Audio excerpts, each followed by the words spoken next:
오늘 말씀은 세 친구와 욥의 대화가 이제 거의 끝나갔습니다. 서로가 이제 할 말을 다 했어요. 다 하고 이제 서로 할 말도 없는 그런 상황에 놓이니까 세 친구만 있는 줄 알았는데 세 친구와 함께 따라온 사람이, 보이지 않는 사람이 또 한 명이 있었어요. 엘리후라고 하는 사람이 있었는데 그 사람이 이 세 친구보다는 조금 젊은 것 같습니다.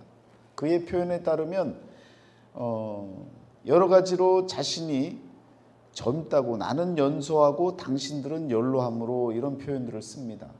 그래서 참고 있었다는 거예요. 참고 있었는데 참으려면 끝까지 참지 왜 화를 냅니까? 내가 이런 말은 안 하려고 했는데, 이런 분들이 최고 참아야 되는 거예요. 안 하려고 했으면 끝까지 안 하면 되는데, 내가 이런 말을 안 하려고 했는데 내가 지금부터 하는 말 좀 들어봐. 그러면 그건 아주 더 마음에 아주 작정을 하고 하는 얘기들이죠. 살다 보면 그런 표현들을 우리가 많이 써요. 안 하려고 했는데 했으면 끝까지 하지 마세요. 내가 참으려고 했는데 그럼 끝까지 참으세요. 그 순간을 참지 못하면요, 똑같은 상황이 만들어지고 똑같은 상대와 같은 똑같은 사람이 되어집니다. 신앙생활하면서 참을 인자 3번 써갖고는 안 돼요. 3번 적어갖고는요 안 됩니다. 오죽했으면 베드로가 7번이라도 용서해야 됩니까? 그랬더니 예수님이 70번씩 7번이라도 용서하거라. 그럼 끝까지 용서하라는 거예요. 뭐 용서의 그 선을 긋고 거기까지만 용서하고 그 다음에는 내치고 뭐 그 다음에는 나도 할 말 다 한다, 이런 것이 아니라 용서하려면 끝까지 용서를 하라는 거예요. 여러분, 그런 마음이 우리 마음이 되어질 때에 힘들고 어렵지만 그 고비를 넘어서면요, 남들이 모르는 기쁨과 남들이 모르는 평강이, 하나님이 주시는 은혜가 내 안에 차고 넘쳐나는 줄 믿습니다. 주는 기쁨이 받는 기쁨보다 큰 거예요. 세상은 기브 앤 테이크가 정확해야 됩니다. 그래야 사회생활 잘하는 거예요. 그런데 믿는 사람은요 안 그래요. 기브 앤 기브, 기브 앤 기브, 끊임없이 주고 또 주고 또 주는, 그런 주는 사랑으로 살아가야 될 줄 믿습니다. 엘리후가 지금 나이가 좀 어려요. 세 친구와 욥이 얘기하는 걸 듣다 보니까 이 어른들이 말하는 게 답답한 거예요.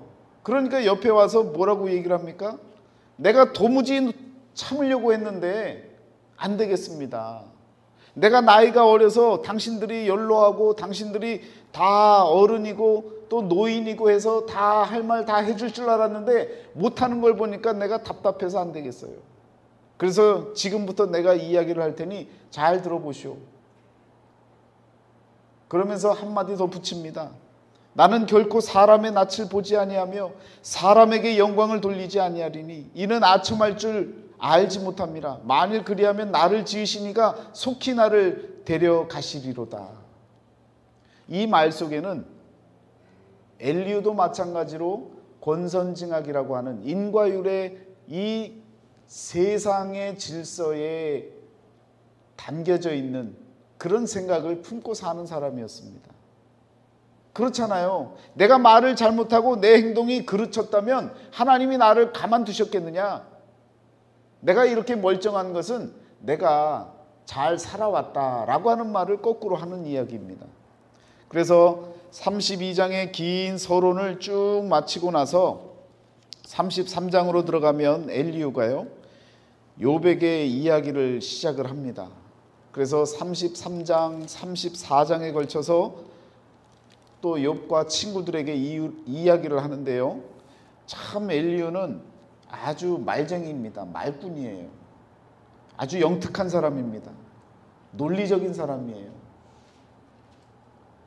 엘리후를 어떤 사람으로 비유를 하면 좋을까라고 고민을 해봤습니다. 딱 좋은 그 비유의 사람이 있는데, 여러분 장기 두실 줄 아시죠? 아니면 바둑 두시는 분들 볼 때 옆에 꼭 앉아있는 분이 있죠? 그 중간에 앉아서 뭘 하죠? 훈수 두는 사람 있잖아요. 바둑을 두거나 장기를 둘 때 그냥 그 바둑판 장기판에 매여 갖고 다른 걸 못 보고 있는데, 훈수 두는 사람은요 이쪽도 보고 이쪽 사람도 보고 상황도 파악하고 하다 보니까 못 보는 것을 보는 사람이 있어요. 그렇다고 그 사람이 대단한 사람은 아니에요. 그런데 둘이 집중하고 있다 보면 못 보는 구석이 있어서 그걸 답답하니까 훈수를 두는 거예요. 마치 그런 격입니다. 엘리후가 지금 세 친구와 욥이 열심히 얘기하는 걸 오고 가는 걸 보니까 핑퐁 게임을 하고 있는 거예요. 그런데 답답한 거예요. 결정이 안 되는 거예요. 그러니까 이렇게 하라고 이야기를 내던지는, 그런데 그에게는 영특함이 있고 논리성이 있고 그리고 말을 잘하는 제주꾼이었기 때문에 아주 논리적으로 잘 이야기를 합니다.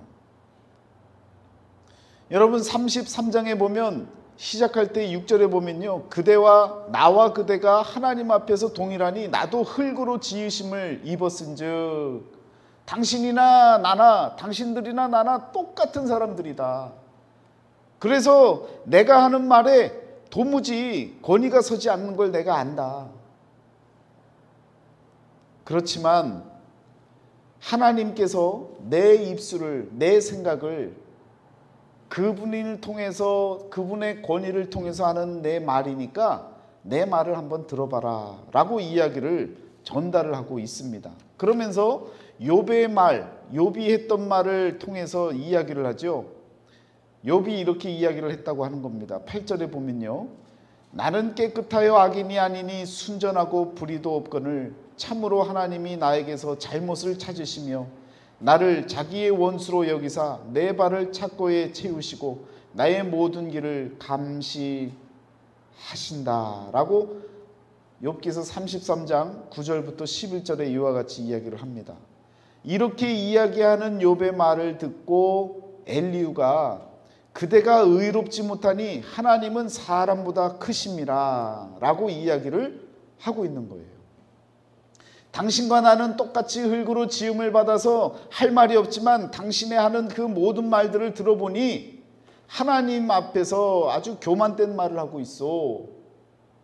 하나님은 크신 하나님인데 어떻게 당신이 하나님보다 더 의롭다라고 말할 수 있겠소? 라고 이야기를 하면서 하나님과 인간 사이의 차이를 지적을 해줍니다.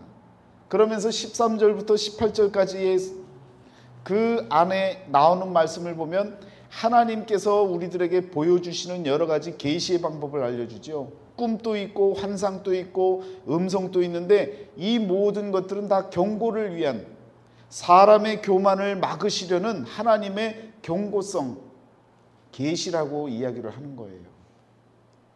그러면서요 19절부터 22절에 보면 욥의 상태로 접근해 나아갑니다. 고통 중에 있는 그 욥을 이야기를 하죠. 그래서 혹은 사람이 병상의 고통과 뼈가 늘 수심의 징계를 받나니 하면서 일반적인 사람들의 표현을 쓰면서 그 안에 욥을 집어넣는 거예요. 얼마나 지혜로운 사람입니까? 말을 하려면요 이 정도 준비된 말을 해야 되는 거예요. 아주 그냥 상대방을 짓누르려면요 이 정도 준비를 해서 그냥 눌러줘야죠. 자, 그러면서 23절부터 28절까지의 말씀에서 23절에 보면 그의 정당함을 보일진데 봤다는 거예요, 못 봤다는 거예요? 욥의 정당성을 보지 못했다는 거예요. 그래서 지금 당신이 회복이 없고 현재 상태가 진행 중이라는 거예요. 이 이야기는 뭐냐면 결국은 욥 당신이 의롭지 못하고 경건치 못한 자이기 때문에 지금 고난을 받는 것은 당연하다라고 이야기를 하고 있다는 것입니다. 자, 그러면서 33장이 넘어가요. 34장으로 가니까 2절 말씀에 지혜 있는 자들아, 지식 있는 자들아 이렇게 이야기를 하면서 반대로 이야기하고 있죠. 지혜도 없고 지식도 없는 자들아 내가 하는 말을 들어라 라고 얘기를 하는 거예요. 그러면서 4절 말씀에 우리가 정의를 가려내고 무엇이 선한가 우리끼리 알아보자. 이제 본론으로 들어가는 겁니다. 엘리후가 말하고 싶어하는 것은 뭐예요? 정의. 너희들이 말하는 의가 뭐냐? 또 너희가 말하는 선은 무엇이냐? 이 두 가지를 알아보자는 거예요. 여러분, 오늘 본문 말씀을 갖고 함께 은혜를 받고자 했는데 그 말씀 제목이 사람의 의와 하나님의 의입니다. 사람이 의를 가지려면요, 무언가 붙잡고 있는 게 있어야 돼요. 그런데 그것이 무엇이냐면 법입니다. 법. 정의를 위한 법. 그 법을 많이 알면 알수록 자신이 어떻다라는 생각을 가질까요? 나는 의롭다라는 생각을 갖는 거죠. 판결할 수 있고 정의 내릴 수 있고 판단할 수 있다라는 생각을 갖는 거죠. 엘리후는 그런 의로 가득 찬 사람이에요. 말하자면 하나님에 대한 율법을 많이 알고 있는 사람이에요. 그러니까 양쪽 진영을 바라보면서 할 수 있는 말들이 너무 많은 거예요. 답답하니까 화를 내면서 자신의 의를 드러내고 있는 겁니다. 여러분, 그래서 우리가 정의를 가려내고 무엇이 선한가를 우리끼리 한번 알아봅시다 라고 가장 어린 연소한 이 엘리후가 이야기를 시작을 한 거죠. 엘리후는요, 그 이름 자체가 그가 나의 하나님이시다 라는 의미를 가져요.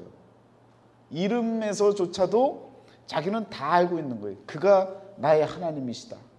자신이 경험했던 그 하나님만이 하나님이라고 지금 표현하고 있는 사람이에요. 남이 경험한 하나님은 하나님이 아니고 내가 경험한 하나님만 하나님으로 알고 있는 그런 사람이 바로 엘리후와 같은 사람이라고요. 그 사람이 지금 4명을 앉혀놓고 우리가 의가 뭔지 선이 뭔지 한번 분별해보고 가려보자는 거예요.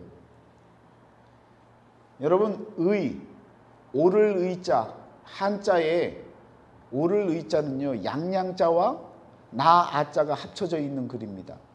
그리고 선자는요, 양양자가 또 들어가 있고, 그리고 여러 가지 불 피우는 모양과 또 입구자 큰 반석 모양이 들어가 있죠. 두 개의 공통점이 뭡니까? 양이 들어가 있다는 거예요. 참, 이 중국 사람들이 한자를 만들었는데 신기할 따름이에요. 의와 선을 가리고자 하는데 그 두 글자의 공통점이 무엇이냐면 그 안에 양자가 들어가 있는 거예요. 양과 관련이 있다고요. 우리가 의를 찾아봐야 되겠는데 그 의를 찾으면서요, 이 예전에 이 오를 의자의 이 양자는요, 삼지창으로 그 양의 머리를 이렇게 들고 다니던 족장의 그림을 나타낸 글자가 바로 오를 의자입니다. 그러니까 양머리를 이렇게 삼지창에다 꼽고 다녔다는 얘기는 그만큼 그것에 권위를 두고 그 권위를 따르라라고 이야기했던, 그래서 내가 판결하면 모든 것이 다 정의다라고 말할 수 있는 그런 사람이 그 모양을 본따서 쓴 글자가 오를 의자라고요. 그 양자가 권위를 상징했습니다. 그런데 착할 선자에서는 마냥 착했던 희생제물로 그 불 위에서 제단 위에서 불타오르던 희생양으로 쓰임을 받는 그 양이 착한 선자를 이루는 선의 의미의 핵심의 내용으로 들어가 앉아 있습니다. 그러면 여러분, 사람이 의지하고 있는 이 의, 엘리후가 의지했던 그 의가 어떤 의였냐면 성경에서 한번 찾아보시겠습니다. 로마서 3장을 한번 찾아보세요. 19절에 우리가 알거니와 무릇 율법이 말하는 바는 율법 아래에 있는 자들에게 말하는 것이니 이는 모든 입을 막고 온 세상으로 하나님의 심판 아래에 있게 하려 함이라. 그러므로 율법의 행위로 그의 앞에 의롭다 하심을 얻을 육체가 없나니 율법으로는 죄를 깨달음이니라. 율법으로는 죄를 깨닫는 것인데 그 율법을 쥐고 있는 엘리후와 같은 사람은 하나님의 법을 잘 아는 사람은 그걸 갖고 죄를 깨닫는 게 아니라 그걸 갖고 뭘 하고 있어요? 정죄하고 있는 거예요. 목회자들이 그런 일을 잘한다고요. 하나님의 말씀을 잘 알고 있으면서 이 말씀을 갖고 성도들을 정죄할 때가 많아요. 직분자가 이런 일을 행할 때가 많아요. 하나님의 말씀을 알고 그걸 갖고 상대방을 정죄할 때가 많아요. 율법을 갖고 우리가 죄를 깨달아야 되는데 죄를 깨닫는 게 아니라 상대방의 죄를 자신이 정죄하고 이것이 죄다라고 일컫는 그런 역할을 해주는 사람들이 많다는 거예요. 이것이 바로 율법적인 사람의 겉모습이고 삶이라는 것입니다. 우리가 신앙생활하면서 그럴 때가 많다고요. 내가 아는 말씀, 그 말씀을 토대로 상대방을 정죄해서 그것이 죄다라고 하는 것을 드러낼 때가 많다고요. 늘 말씀드리지만 하나님의 말씀은 이용하는 게 아니에요. 나에게 적용하는 거예요. 어플리케이션 하는 거예요. 휘두르고 다니는 칼자루가 아니라 내 속사람을, 나를 죽이고 나를 꿇어 엎드리게 만들고 하나님 앞에 진실되게 바로 설 수 있는 올바른 사람으로서 무릎 꿇게 만드는 그런 진리의 검이 되어져야 되는데, 진리의 검을 갖고 들고 다니면서 이 사람 저 사람 그냥 겁주고 어려움을 당하게 만들고 정죄하는 일들을 저와 여러분들이 할 때가 많다라는 겁니다. 율법으로는 죄를 깨닫는 것입니다. 엘리후는요, 그 율법을 갖고 휘두르던 사람이었어요.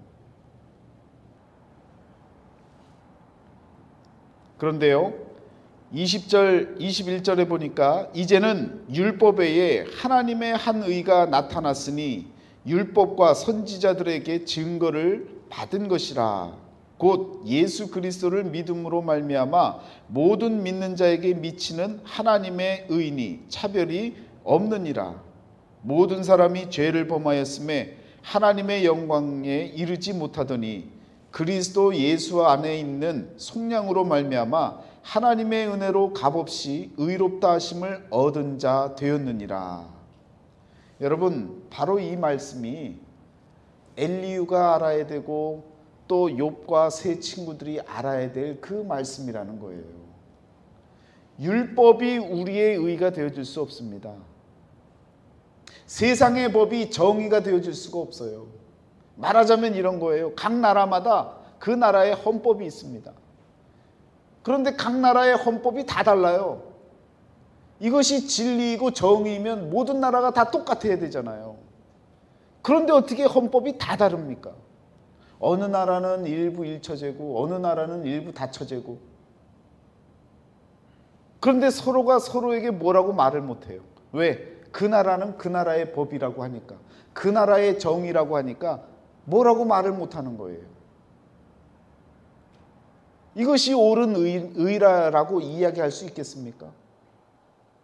과거에 만들어졌던 이 법이라고 하는 것이요, 계속 갱신이 되어지면서요, 수정이 되어져 나갑니다.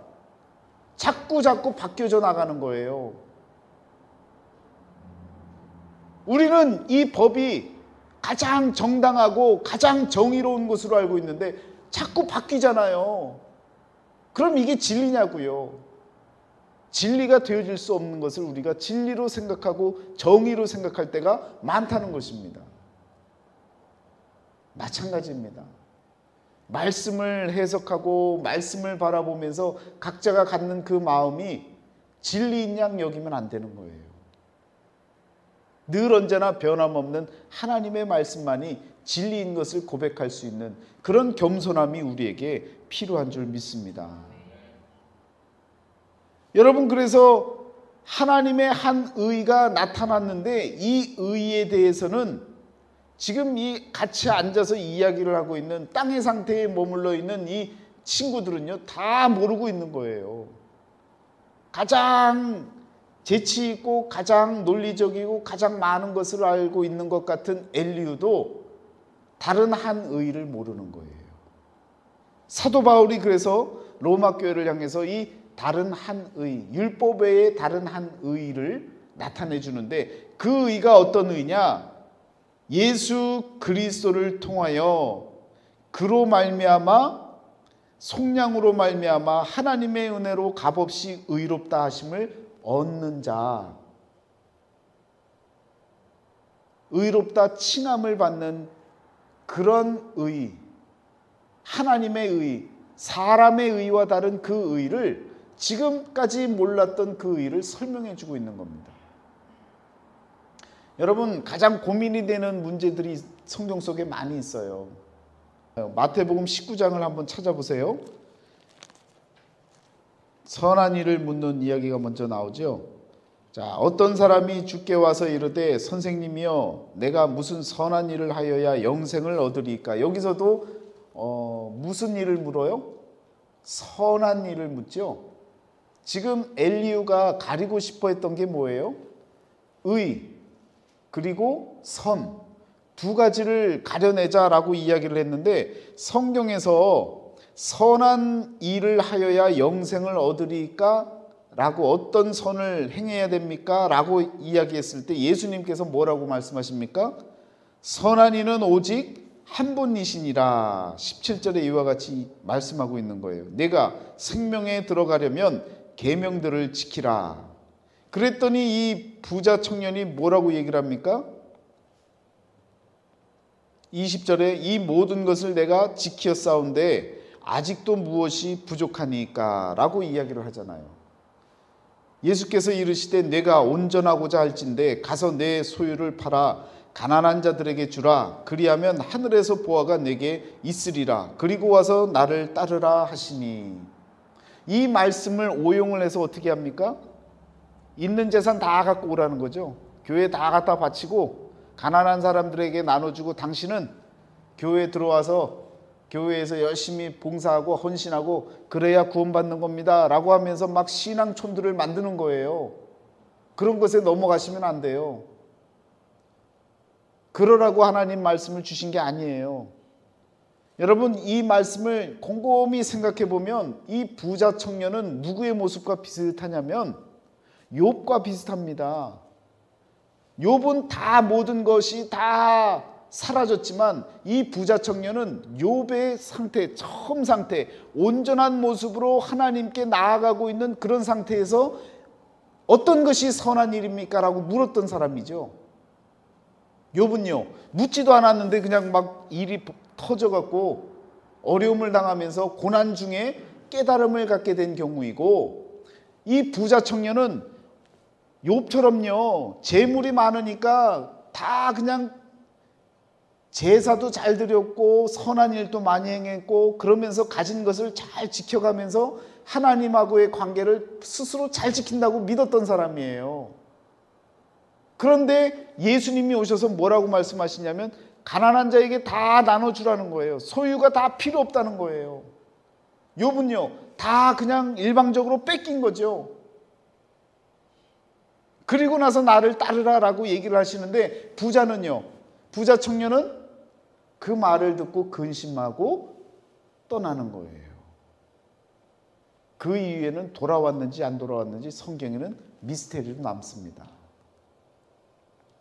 오늘 저와 여러분들의 마음에 풍성함이 있고 부자와 같은 마음, 넉넉한 마음, 물질로서뿐만 아니라 재능으로 여러 가지 그냥 많은 인심이 있고 또 여러 가지 착한 마음으로 넉넉하고 하나님과 좋은 관계에 있다라고 생각하는 그 모든 마음이 다 필요한 게 아닌 거예요. 그런 걸 다 내려놓고 나를 부정할 수 있느냐라고 묻고 있는 거예요.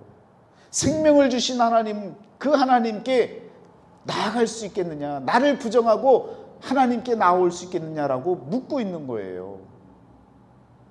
그래서 구약에서는 욥을 통해서 바라봤다면 신약에서는요 이 부자 청년을 통해서 지금 뭔가 소유하고 있는 그 모든 것, 부자라고 하는 그 상태, 가진 것이 있는 그 상태에서 지금 예수님께 묻고 있는 거예요.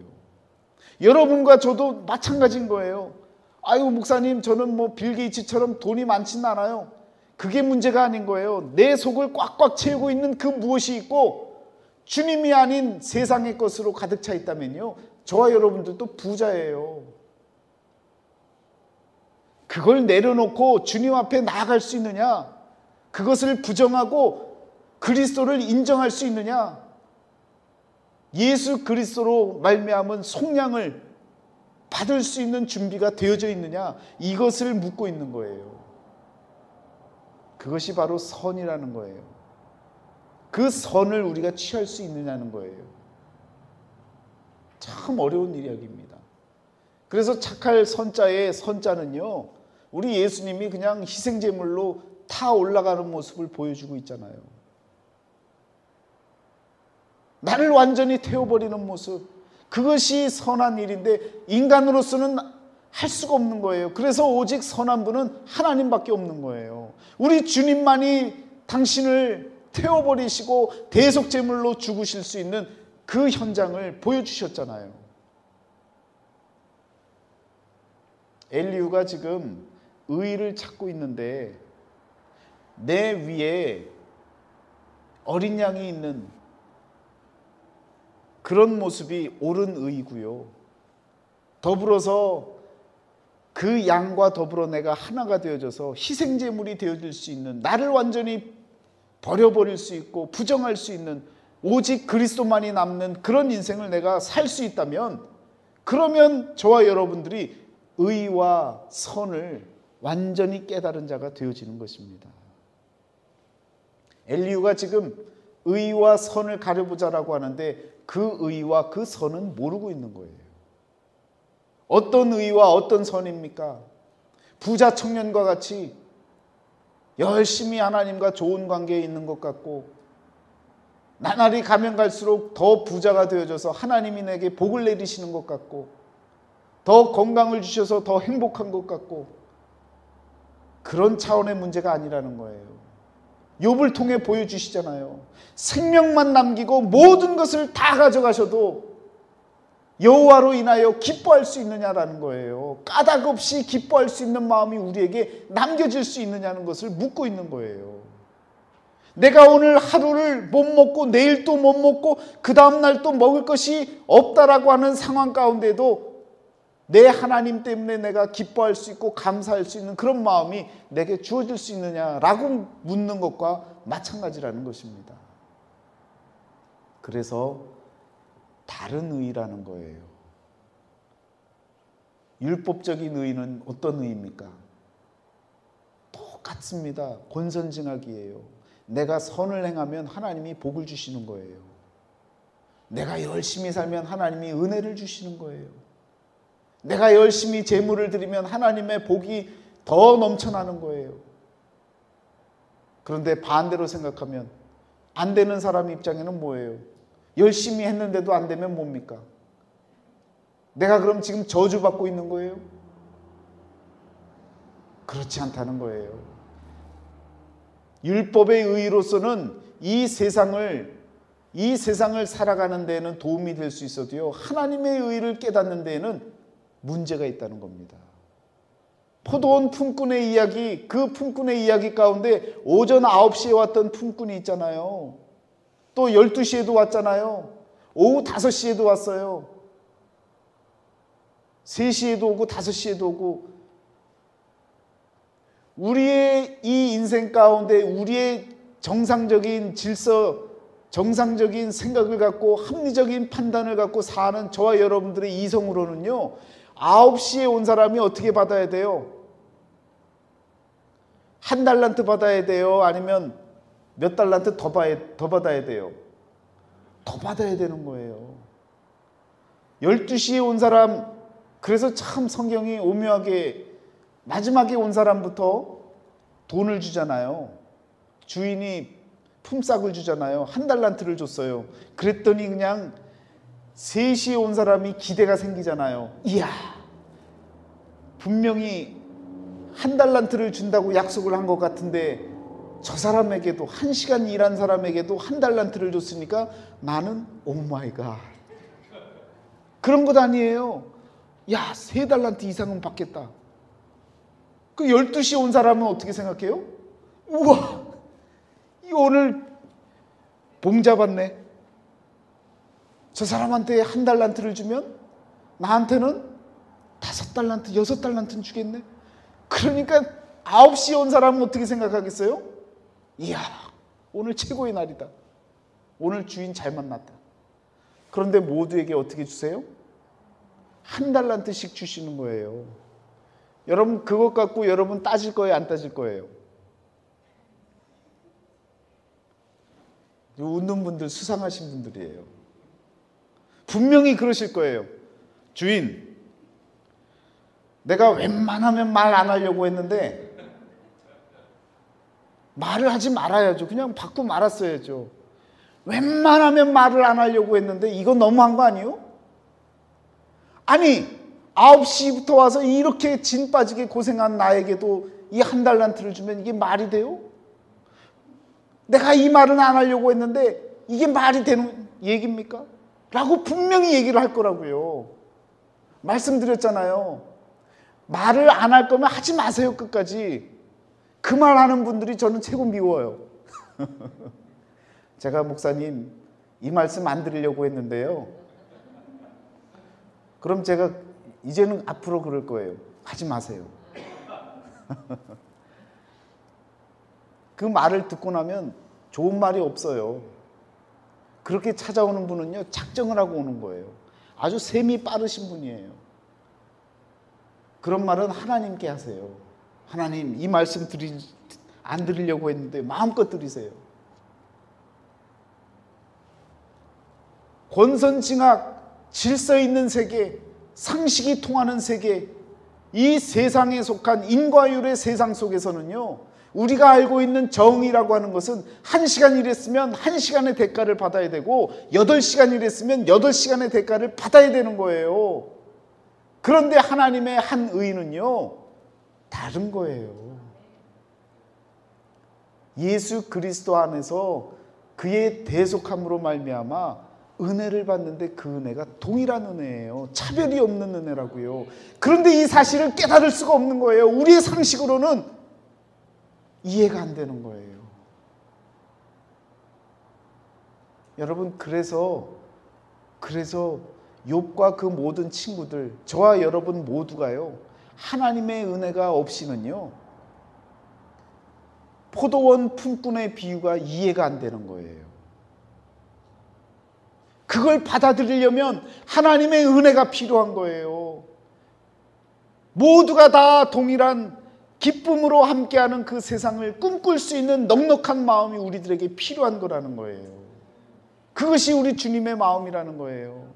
긍휼의 마음이라는 거예요. 모두를 다 용서할 수 있는 마음. 누구는 이래서 용서 못하고, 누구는 저래서 못하고, 누구는 안 되고, 저 인간은 더 안 되고, 그런 마음이 아니라 십자가에서 아버지여 저들의 죄를 용서하여 주옵소서, 창으로 찌르는 자도 용서해 주시고, 저 아래에서 나를 위해서 우는 자들도 용서해 주시고, 모두가 똑같이 하나님의 자녀입니다 라고 하는 품꾼에게 일을 주었던 주인의 마음, 그 마음이 바로 하늘의 마음입니다.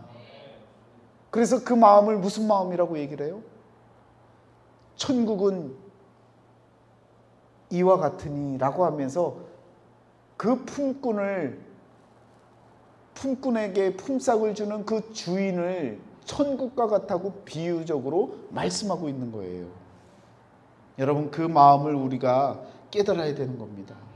그 마음이 우리에게 열려지지 않는 한 우리는요, 늘 계산적이고 정확하게 따져서 이 사람은 50점짜리고 저 사람은 90점짜리고 저 사람은 99점짜리고 나는 99.9점이니까 최고의 점수니까 하나님이 최고 사랑하는 사람이고, 여러분 그렇게 평가 내리지 마세요.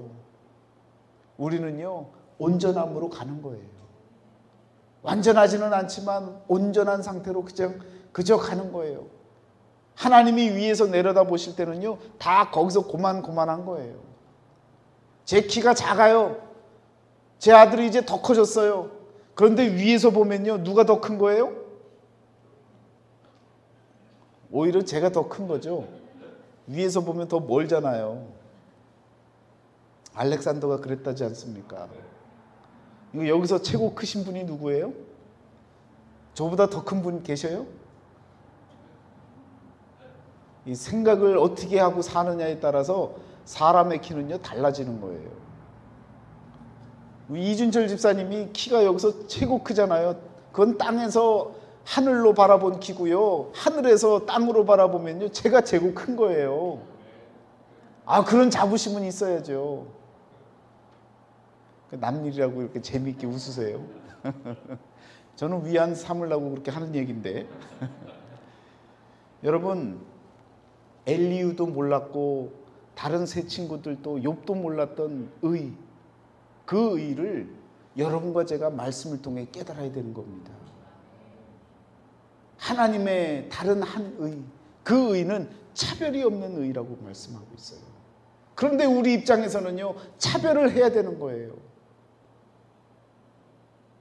반드시 차별을 해야 이것이 공평한 정의라고 생각을 한다고요.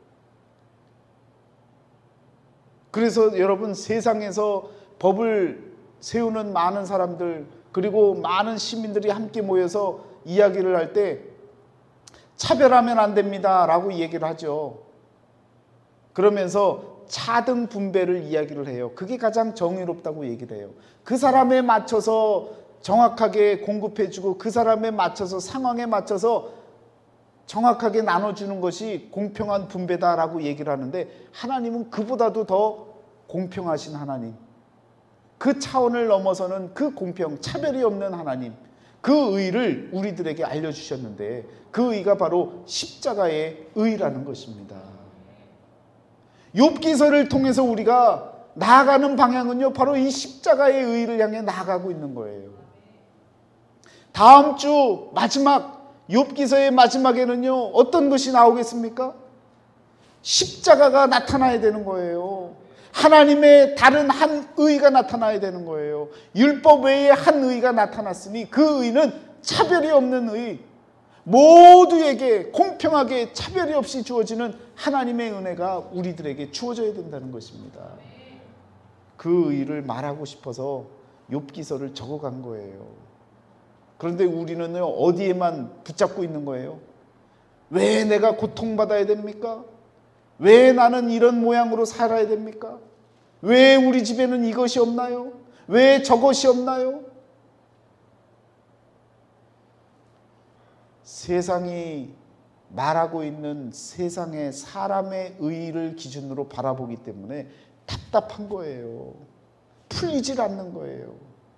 그런데 하나님의 의로 바라보기 시작하면요 욥기서가 너무너무 재미나는 거예요. 욥기서에 담긴 의미가 너무너무 감사한 거예요. 이제는 깨달아질 수 있는 거예요.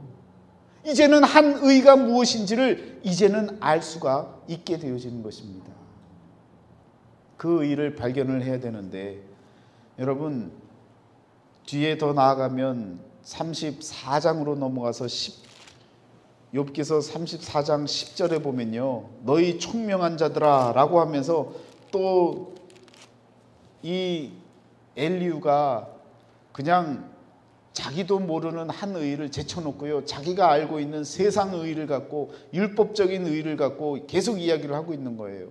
그래서 10절 11절에 보면 하나님은 사람의 행위를 따라 갚으사 각각 그의 행위대로 받게 하시나니, 품꾼을 통해서 일을 하게 만드시면 그 행위대로 품삯을 줘야 된다라고 하는 생각이 엘리후의 생각인 거예요. 하나님은 그 적는 자는 공의를 굽히지 아니하시느니라 12절에 이렇게 말씀하고 있잖아요. 만약에 정의를 미워하시는 이시라면 어찌 욥을 그대를 다스리고 있겠느냐. 지금 뭐라고 얘기하는 거예요? 너 욥 지금 너 욕창까지 나고 지금 생명만 부재하고 있는 너의 지금 이 상태, 하나님이 너를 지금 심판하고 있는 거야. 정신 차려. 하나님은 심판의 하나님이야 라고 지금 돌려서 얘기하고 있는 거예요. 이것이 바로 사람의 의의 잣대를 갖고 다가간 엘리후의 심판의 잣대이고, 그리고 그의 의의 모습이라는 것입니다. 더불어서 모든 부함을 거두어 가시는 그 이유에 대해서 설명한 것이 여러분 30절에 나온 거예요. 경건하지 못한 자가 권세를 잡아 백성을 올가매지 못하게 하려 하심이라. 엘리후의 눈에는요, 욥이 많은 재산이 있었잖아요.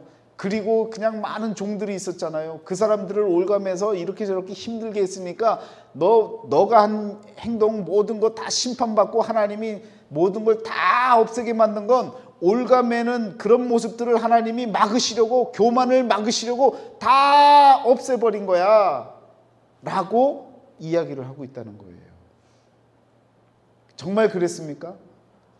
아니잖아요. 욥은요, 어떻게 보면 무고한, 아무 이유 없이 지금 모든 것이 다 사라진 거예요. 그런데 그 의가 어떤 의인지에 대해서 찾아가고 알아가는 건 아직도 여전히 땅의 상태에 머물러 있기 때문에 모르고 있는 거예요. 그래서 뭐라고 얘기합니까? 34장 31절 32절에 보니까 내가 죄를 지었사오니 다시는 범죄하지 아니하겠나이다. 내가 깨닫지 못하는 것을 내게 가르치소서. 내가 악을 행하였으나 다시는 아니하겠나이다. 이제는요, 엘리후의 말도 다 싫고 그냥 하나님 앞에 뭔가 듣다 보니까 그냥 이렇게라도 사람들 듣게끔 얘기를 해서 끝내고 싶은 마음이 드는 거예요. 그랬더니 엘리후는요, 야, 징그럽죠. 그것까지 붙잡아 갖고 뭐라고 얘기를 합니까? 네 마음대로 하나님을 조정하려고 하느냐? 33절에 그렇게 얘기를 하는 거예요. 33절에 하나님께서 그대가 거절한다고 하여 그대의 뜻대로 속전을 치르겠느냐? 너가 결정하는 대로 하나님이 또 이렇게 따라가실 줄 아느냐? 네가 심판받는 거 끝까지 받아야 된다라고 아주 그냥 하이에나처럼 물고 뜯는 거예요. 이런 엘리후와 같은 사람들이 많습니다, 여러분. 정도껏 해야 되는데요, 아주 끌어내리는데 어떻게 끌어내려요? 인간을 바닥까지 끌어내리고 짓밟아도 아주 바닥까지 짓밟아버리는 그런 사람들이 많다고요. 어떤 사람이요? 사람의 의를 갖고 사는 사람, 율법의 의를 갖고 사는 사람들, 끝까지 시험 받기를 원한다고 36절에 이와 같이 이야기를 하고 있는 것입니다. 여러분, 35장서부터 37장까지 계속해서 이런 이야기들을 해나갑니다. 그래서 그 가운데 한 군데만 더 보면요, 36장 33절에요. 그의 우레가 다가오는 풍우를 알려주니 가축들도 그 다가옴을 아느니라. 짐승들도 아는 지식을 너희는 왜 모르냐? 짐승보다 못한 인간들아. 그러면서 자기를 어떻게 하고 있는 거예요? 자기를 자꾸 드높이고 있는 거예요. 짐승들도 이런 모든 증상을 보면 아는데 너희는 왜 이런 것도 모르느냐? 이와 같이 이야기를 하면서 37장 1절 2절에 보면요, 이로 말미암아 내 마음이 떨며 그 자리에서 흔들렸도다. 하나님의 음성 곧 그의 입에서 나오는 소리를 똑똑히 들으라. 그의 음성을 똑똑히 들으라 그러면서 자기가 얘기를 하잖아요. 그러니까 자기 말이 무슨 말이라는 거예요? 이제는 자기가 하나님이 돼버렸어요. 엘리후의 그런 모습을 갖고 살잖아요. 그러면 자기가 하나님이 되는 거예요. 한국에 하나님의 동생이라고 이야기하는 사람, 동생의 예수님의 형제, 예수님의 아우라고 얘기하는 사람 몇 명인 줄 아세요? 수도 없어요. 공개적으로 나타난 사람만 해도요 20명이 넘어요. 20명이. 14만 4천 명을 얘기하는 사람도 똑같아요. 정신 차려야 됩니다. 엘리후와 같은 사람들이 많아요. 하나님에 대한 지식이 삐뚤어져 갖고요, 율법적인 의의로 자신이 아는 걸 갖고 많은 사람들을 휘두르고 이끌고 가는데 다 사망의 법으로 이끌고 가는 거예요. 법이라고 아는 법인데 죄와 사망의 법을 이끌고 나아간다고요. 오늘 저와 여러분들은 어떤 법을 알아야 됩니까? 생명의 성령의 법이 너희를 해방하였느니라. 로마서 8장 2절 말씀에 나오는 생명의 성령의 법이 저와 여러분들을 주관해야 될 줄 믿습니다. 그 법은요, 하나님의 한 의가 드러나는, 하나님이 말씀하시는 그 의, 차별이 없는 의, 모두에게 공평하게 주어지는 그 의가 담겨진 그러한 법이라는 것이에요.